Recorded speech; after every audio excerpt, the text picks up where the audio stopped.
Michael. Good job. When I was 8 years old, the unthinkable happened. My grandpa Joe got sick, and they had to amputate his legs below the knee. They took Grandpa's legs away, and they gave him two heavy, uncomfortable prosthetic legs. Now, because of the pain of the prosthetics, Grandpa spent the majority of his day crawling on his knees.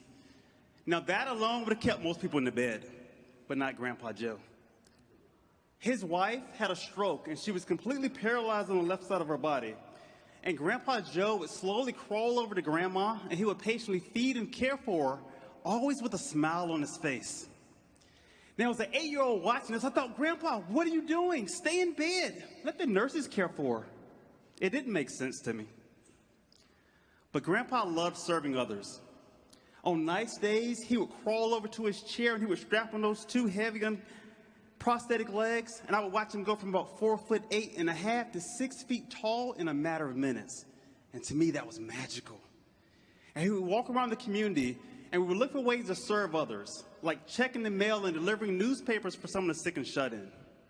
Well, one day, Grandpa Joe was chatting with a neighbor about his lawn. Mike, run up to the house and get the mower, and then come back and cut this grass. After I had finished cutting the grass, the neighbor walked up to me and said, little Mike, your grandfather is teaching you well. Then he gave me $5. That was the kind of man my Grandpa Joe was.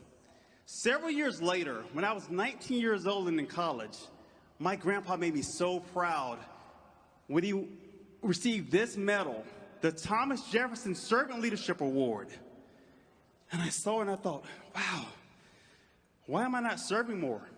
What's my excuse?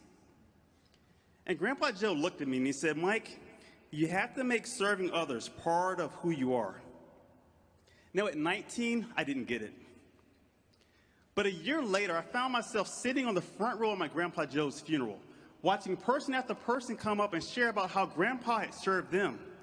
And I heard words like caring, patient, and servant leader.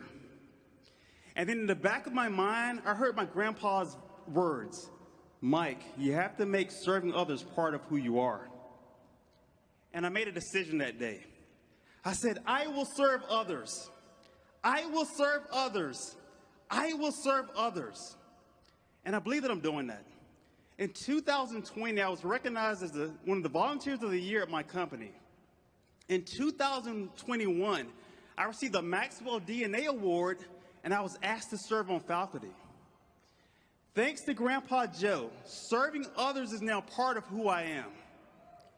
Maxwell leaders, let's go out and make serving part of who you are. Thank you. Good